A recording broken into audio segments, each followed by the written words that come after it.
Dando continuidade aí, ainda com a alteração da fala ou da linguagem, nós temos o mutismo. Mutismo, pessoal, é quando o paciente ele não quer falar. Ele fala, ele não é mudo, ele apenas não quer falar. Ele pode passar o dia em silêncio, né? Característico de pacientes depressivos em alto grau, né? Que já querem realmente morrer, que eles estão realmente isolados, ou de pacientes também com esquizofrenia catatônica, que é quando os pacientes ficam parados por muito tempo, ok? Então, mutismo não é que o paciente seja mudo, é que eles não querem falar. E daí nós vamos para a alteração da consciência. Consciência, né, é aquilo que a gente pensa, é a nossa realidade, são as nossas vivências, tá? Como alteração da consciência, nós temos o delírio, é quando aquela pessoa realmente delira, tá? Ela é um momento transitório onde ela está confusa, certo? Mas essas informações, ela tem dificuldade de captar, né, as informações, de fixar.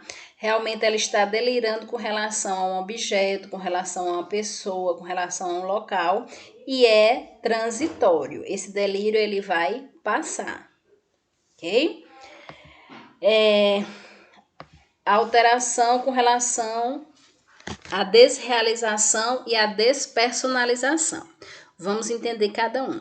Desrealização é o paciente ele não ter noção, consciência da sua realidade, da casa onde vive, das pessoas com quem vive, tá? Ele perdeu esse senso de realidade, ele não sabe mais que ali é a casa dele, ele não sabe mais que ali é a mãe, é o pai, são as pessoas que convivem com ele. Já a despersonalização é com relação à pessoa. Então, ele não sabe quem é ele mesmo, tá? Às vezes a gente não assiste filme que a pessoa sofreu um trauma, né, um traumatismo aí, e ele não se reconhece, não sabe quem é ele mesmo. Então, isso é uma despersonalização. Tá? Ele não lembra dos seus gostos, não lembra do seu nome, não lembra dos seus hábitos, certo? E nós temos as alterações da consciência corporal, tá? Essas alterações da consciência corporal é quando o paciente ele tem um estranhamento com relação ao seu corpo. Ele é muito parecido com as alucinações senestésicas, tá? O paciente ele vai falar que não sente a sua perna, só que a senestésica é com relação aos órgãos internos. E a alteração da consciência do corpo é que ele está lá vendo a sua perna, mas ele não sente a sua perna. Tá? Aqui da consciência corporal envolve tanto os órgãos internos quanto a estrutura física. Certo? Então ele vai ver, mas ele não tem consciência de estar sentindo alguma parte do seu corpo, reconhecimento de partes do seu corpo. Os estados crepusculares. Estados crepusculares, pessoal, é quando o paciente, acontece muito com o paciente depressivo e com esquizofrenia catatônica, onde ele não tem nenhuma reação. Tá? É um paciente que ele fica parado, ele tem consciência, né, do ambiente, certo? Mas ele não tem nenhuma atitude, ele não tem nenhuma movimentação, tá? Ele faz as coisas no automático, tá? Quando ele recebe ordens. Então, por exemplo, é o paciente que ele pode passar o dia sentado, sem nenhuma expressão física, facial, mas ele faz tudo quando mandado, quando recebem ordens. Então, a pessoa pode dizer: seu João, vamos tomar banho. Seu João vai tomar banho. Seu João, abra a boca para o senhor comer. Ele abre a boca para comer. É tudo no automático. Ele não tem nenhuma reação a nada. Isso se chama estados crepusculares. Obnubilação. A obnubilação é quando o indivíduo, né, ele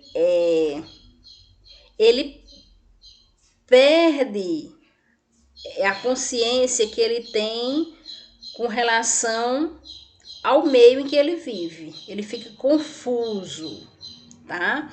Só que, aí vocês podem imaginar, mas isso não é o delírio, certo? Na verdade, a obnubilação, ela vem ter as mesmas características do delírio, só que a obnubilação, só que o delírio é transitório. E a obnubilação, o paciente ele está sempre apresentando esta confusão. Outra alteração da consciência é a confusão, tá? A confusão, o paciente ele diz coisa com coisa, tá? O pensamento dele, a fala dele é a junção de coisas desconexas, de coisas estranhas, tá? Então ele está falando uma coisa com outra sem haver uma conexão, sem haver uma clareza nas ideias, tá? Estupor é quando o paciente ele fica lá sem nenhum estímulo, certo? Só que aqui, pessoal, ele não vai trabalhar no automático, não. Aqui ele não recebe ordens. Ele pode passar o dia lá sentado e a pessoa diz, seu João, vá tomar banho. E ele nem se mexe, tá? Ele nem expressa nenhuma reação. Fica lá sem tomar banho. Seu João, abre a boca para comer. Ele nem abre a boca, tá? O que diferencia aí do automático, tá? Que nós vimos aí, ok? Dos estados crepusculares, tá? O que diferencia o estado crepuscular do estupor é que no estado crepuscular o paciente ele tem uma reação no automático. Quando recebe ordens, ele faz, mas ele fica parado. No estupor, ele fica parado. Ele não recebe nenhuma ordem, tá? Ele não realiza as ordens, né, que recebe. Seria melhor assim, né? E daí nós temos o coma. Coma é a falta total da consciência, né? É o coma que a gente já conhece. E a hipervigília, pessoal, veja bem essa questão da hipervigília. Caracteriza-se por um aumento do estado de vigília. Só que, né, dá uma sensação do paciente estar ligado, porém ele não está atento a tudo, tá? Então seria assim, imagine o paciente lá numa enfermaria. Ele está atento, tá? Ele está ligado, ele está acordado, ele está, né, com vigilância com relação a ele, certo? Só que muitas vezes ele não tem atenção a tudo que está no ambiente, tá? Então ele direciona sua vigilância para algo, para alguma pessoa. Então, digamos que ele fica atento à porta. Todas as pessoas que entram na porta, ele está lá, atento a essa pessoa.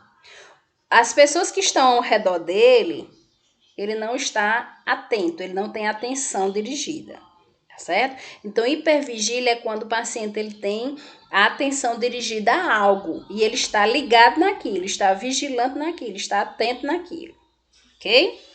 E daí nós vamos entrar nas alterações da atenção. As alterações da atenção, pessoal, nós temos aí a inatenção, que é a dificuldade de concentração, e a distração, que é a mudança constante de focos.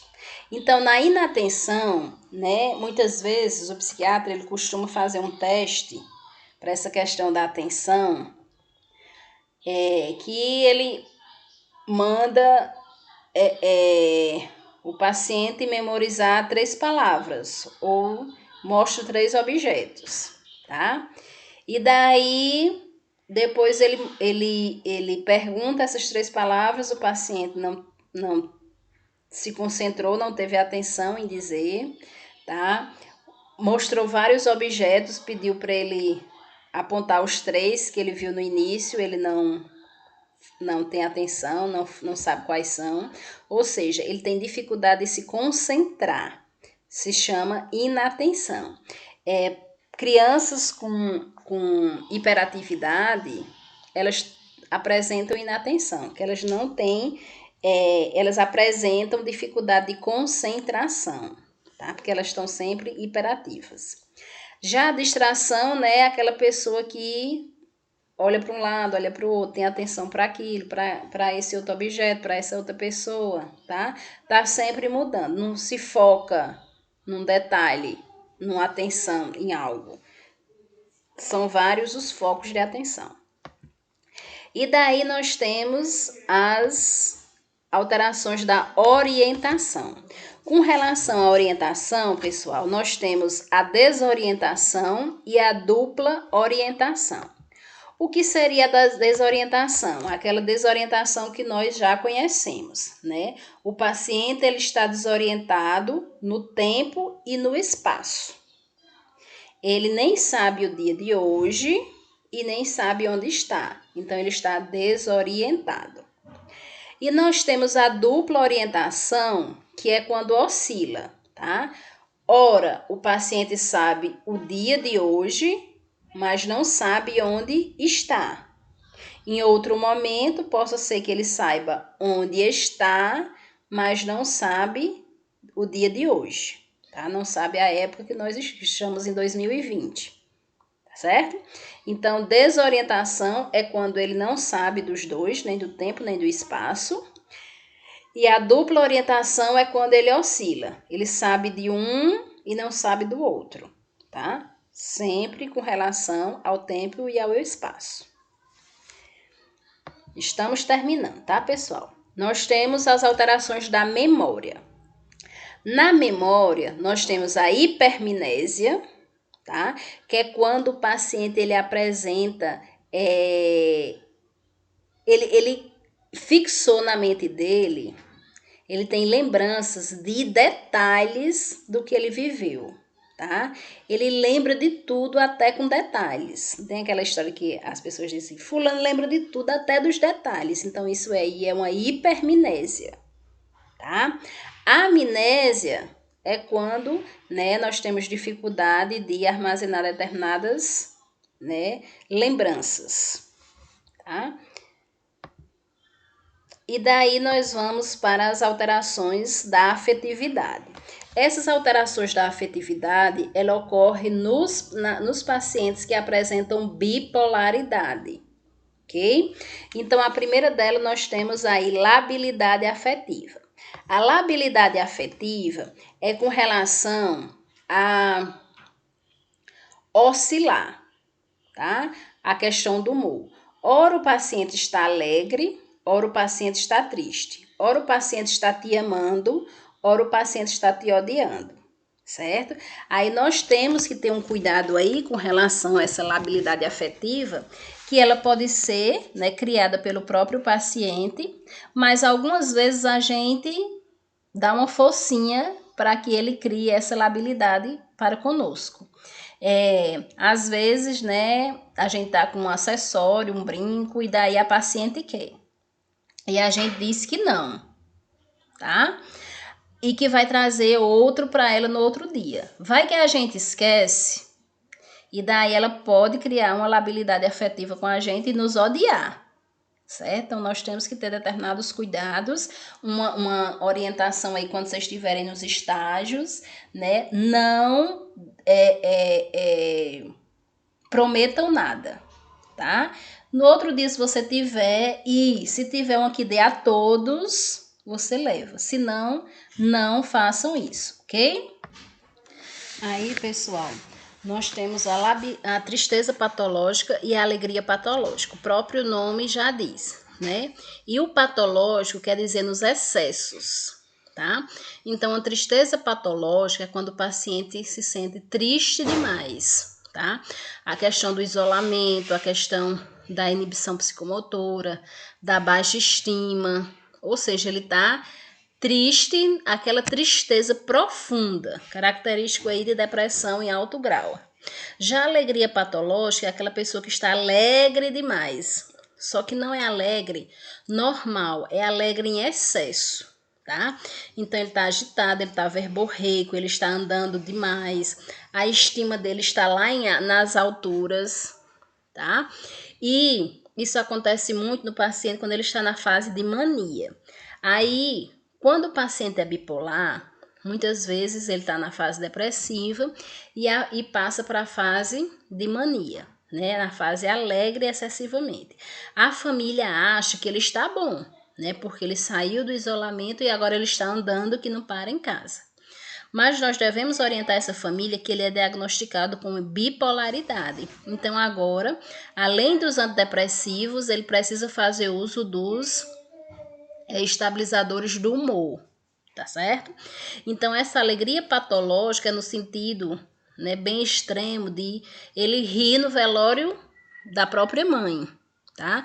Porque ele não tem noção desse excesso de alegria. Ok? E daí nós temos as fobias e o pânico, tá? Que nós vamos adentrar bem mais quando nós estivermos falando aí dessas patologias, nós iremos falar.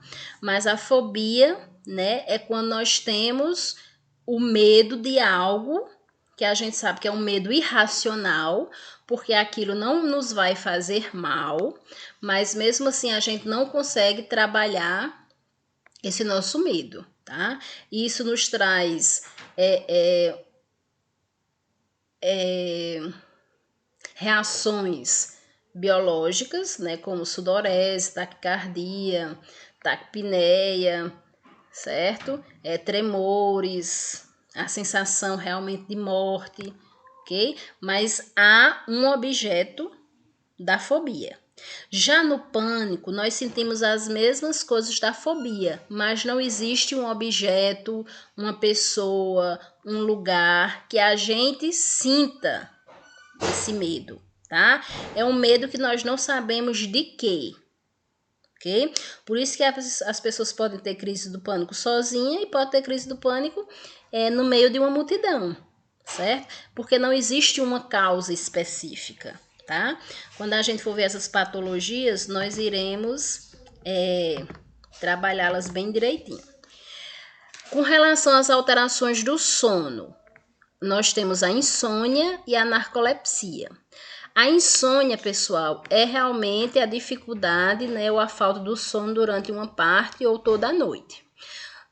Muitas vezes as pessoas chegam lá no CAPS e dizem, não, eu quero passar no psiquiatra porque eu quero tomar uma medicação porque eu tô com insônia.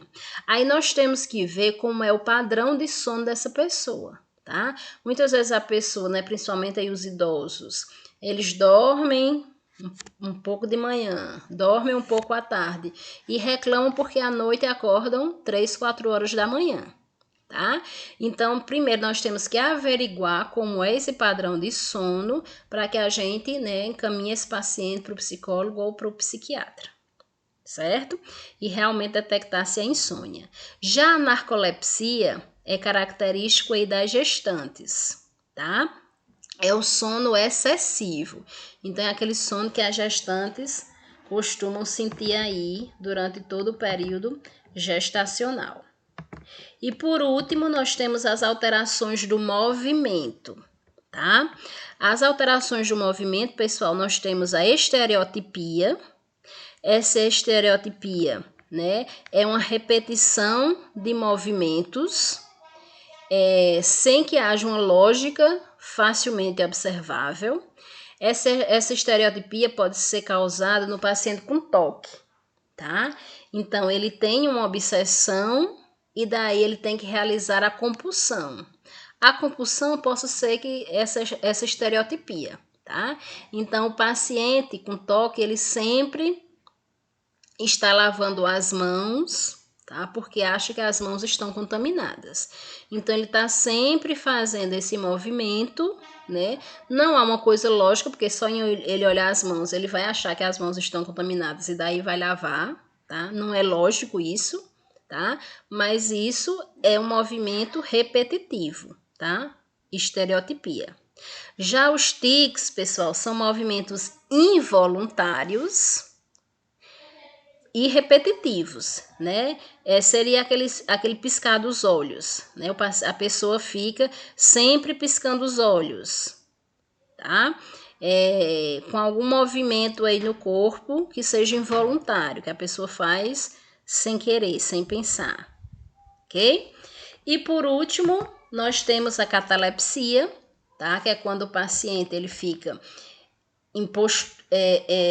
numa postura parada, tá? Essa postura, algumas literaturas falam que pode ser até posturas estranhas, posturas incômodas, mas o paciente ele está lá parado, ele não se movimenta, certo? Tudo bem, meus amores? Aí o que é que acontece? A gente termina conceitos básicos aqui e nós vamos fazer uma atividade com relação ao vídeo que eu vou mandar para vocês no Canvas, junto com os slides. Então, como vai ser essa atividade? Vocês irão assistir ao vídeo Diário de um Esquizofrênico. É um vídeo de mais ou menos 9 minutos aí. Acho que até menos. Ou é 9h40, é uma coisa assim. Tá? Não chega a 10 não. E daí vocês irão tirar desse vídeo, escrever, tá? Alterações, algumas dessas alterações que nós vimos aqui, ou outras que vocês em alguma literatura leram, tá? E vão relacionar essa alteração à parte do vídeo que vocês, né, enxergaram essa alteração, tá certo? Então, por exemplo, né, ele vai apresentar alucinações auditivas. Então, você vai relacionar uma parte do vídeo que explique que aquilo é uma alucinação auditiva. Tudo bem? Então, cheiro, qualquer dúvida estou à disposição e até mais, bons estudos.